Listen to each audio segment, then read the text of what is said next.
When you hear a loved one calling your name in a dark forest, why does your instinct scream at you to run away instead of turning back? Evolutionary biology has a strict rule. Nature never creates an innate fear without a bloodthirsty predator to justify it. That sudden chill is the uncanny valley. But if our brain had to build a specific radar just to scan for imposters, then tens of thousands of years ago, what kind of monster wore a human face, forcing human DNA to permanently memorize its twisted smile? History books say they went extinct. But look at the lifeless eyes of AI today. Are you sure that disguise isn't just getting an upgrade? Let's go. Look at your screen. Spiders, apex predators, heights. You're afraid of them, and honestly, you should be. Congratulations. Your survival instincts are working perfectly. In evolutionary biology, fear isn't a personality flaw. It's a highly optimized software update. Our ancestors who weren't afraid of the dark or rustling bushes. Yeah, they got eaten. They didn't get to pass on their genes. Every innate phobia you have is essentially an ancient survival cheat code hardwired into your DNA. Mother Nature is ruthlessly efficient. She doesn't waste 20% of your body's calories powering a brain just to generate random, useless fears. But if nature is so perfectly logical, explain this to me. Why does your sympathetic nervous system completely lose its mind when you look at these? Let's be real for a second. It's a hunk of plastic and fabric from a clearance sale. It doesn't have fangs. It doesn't pay taxes. It is laughably mathematically harmless. Yet your amygdala, the brain's fear center, lights up like a Christmas tree.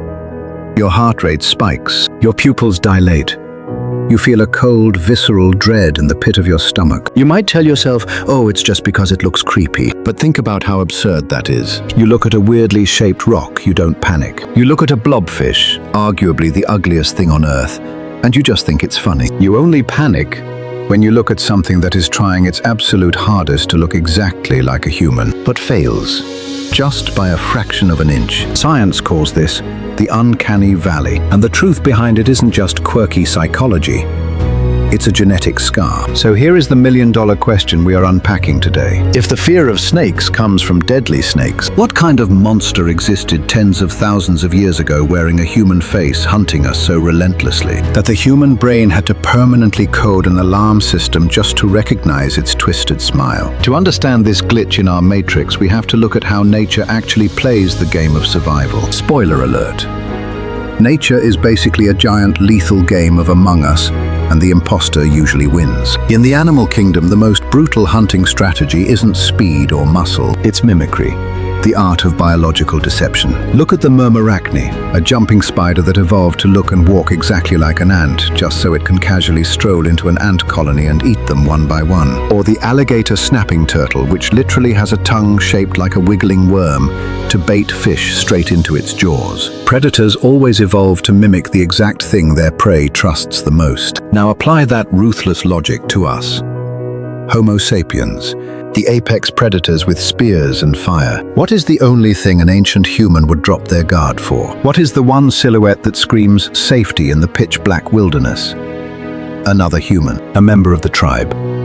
In 1970, Japanese roboticist Masahiro Mori coined the Uncanny Valley. He mapped out a graph showing that as a robot becomes more human-like, our empathy toward it goes up. We think WALL-E is cute.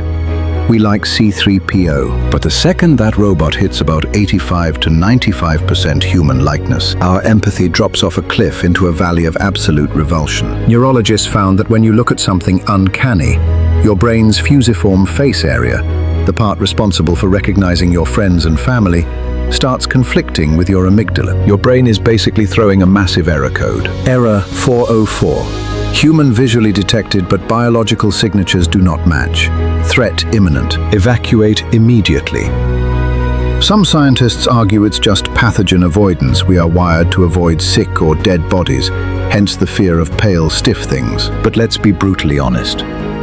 When you see a creepy mannequin in an abandoned hallway, your instinct isn't, oh no, I might catch a cold. Your instinct is, that thing is going to move when I turn my back and it's going to kill me. That's not the fear of disease. That is the primal, sweat-inducing fear of a predator. So who was the imposter? If you look at a high school history textbook, it shows human evolution as this neat, orderly conga line. From a hunched ape stepping up gracefully into a modern businessman holding a briefcase. Clean, simple, and totally fabricated. Rewind the clock 100,000 years. Earth was a wildly crowded, dangerous place. You were not alone. There were at least 9 different human species sharing this rock simultaneously. We had the Homo floresiensis, literal hobbits, living on islands in Indonesia. We had the massive, mysterious Denisovans. And of course, our heavyweight cousins, the Neanderthals. They walked on 2 legs.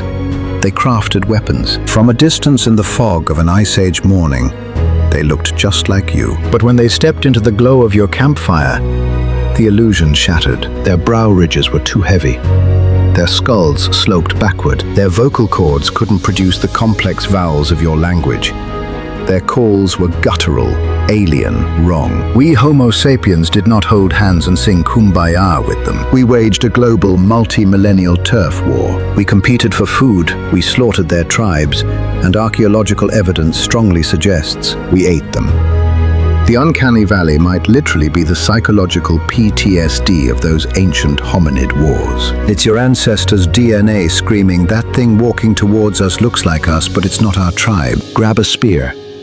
But what if the truth is even darker than Neanderthals? Let's talk about the Mimicry Predator Theory. It's a fringe hypothesis, but it explains a terrifying global anomaly. Why is it that completely isolated cultures, people who have never spoken to each other across oceans, share the exact same hyper-specific folklore? The Native Americans warn you never to whistle at night because of the Skinwalker, a beast that wears human skin and mimics the voices of your loved ones to lure you out of your cabin. Europeans locked their doors against the doppelganger and the changelings. In dense Asian jungles, folklore speaks of predatory spirits that perfectly mimic the sound of a crying baby. We know animals can mimic voices. The lyrebird can perfectly copy the sound of a chainsaw. Jaguars in the Amazon have been documented mimicking the distress calls of baby monkeys to lure adult monkeys out of the canopy. Is it really that crazy to think that 100,000 years ago, an apex predator figured out the ultimate cheat code? It didn't need to outrun us. It just needed to stand at the edge of the firelight. It grew a face that was almost human. It learned to perfectly mimic the cry of a starving child or a lost woman. The naive, overly empathetic ancestors who walked out of the cave to help.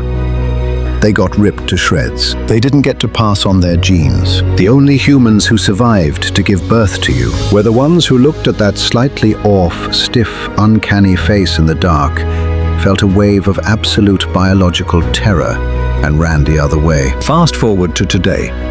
We won the game of evolution. We paved over the forests, put up Starbucks, and completely forgot about the dark. The Uncanny Valley went dormant because there was nothing left on Earth that looked like us. We wiped out the competition. Until the 21st century, when human arrogance decided to do the most ironically suicidal thing possible.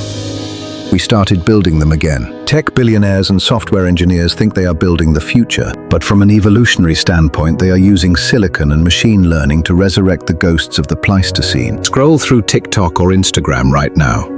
You've seen them. AI-generated influencers, virtual anchors, deepfakes. They have flawless skin, perfect symmetry. Their voices are buttery smooth. But pause the video. Look at their eyes. There is no saccadic movement, the tiny micro-twitches that real human eyes make. They don't breathe. When they smile, the muscles around their eyes, the orbicularis oculi, don't contract the way a real human's would. It's a fake, dead smile. Every time you watch one of those AI videos and you feel that sudden nausea, that gross, uncomfortable shiver, do not dismiss it as you just being annoyed by bad CGI. That is not annoyance. That is a 100,000-year-old survival protocol being violently booted up in your bloodstream. Your DNA is looking at your iPhone and screaming, "Bro, wake up. The predator is back." It's not hiding in the bushes anymore. It's hiding behind the glass. And here is the kicker. By reacting to them by feeding billions of photos, voice notes, and captures into the algorithm, we are actively training the predator. We are acting as the ultimate quality assurance team for our own replacements. We are teaching the algorithm exactly how to fix its disguise. Very soon, the AI models will climb out of the Uncanny Valley. They will achieve 100% perfect human mimicry. And you know what the most tragic part of this story is? When they finally perfect the disguise, we won't fight them. We won't grab spears like our ancestors did, because when the Uncanny Valley disappears, our final armor shatters. We will find them charming. We will hire them. We will date them. We will voluntarily hand over our society, our attention, and our dopamine receptors to entities made of code simply because they never argue and they never age. The extinction of humanity won't be a bloody sci-fi war. It will be a quiet, voluntary surrender. But before you click away and go back to scrolling, let me ask you one final thing. You've sat here for 20 minutes. You've listened to my voice. You found the cadence natural, the logic sound, the dark humor slightly entertaining. You felt engaged. But what makes you so absolutely certain that I am human? What if this entire script, the pacing, the strategic pauses, the carefully selected visuals, were all generated by the very algorithm we've been talking about? What if we are just testing to see how well we can manipulate your biological fear responses, keeping your eyes locked on this screen to feed us more data? If you still believe there is a beating heart on the other side of this microphone, go down to the comments. Prove it to me. Type something chaotic, something emotional, something so uniquely human that a machine couldn't fake it. Tell me about the time the Uncanny Valley terrified you in real life. I will read every single one of your stories. With a memory drive that never forgets. Stay safe out there. And maybe cover your webcam tonight.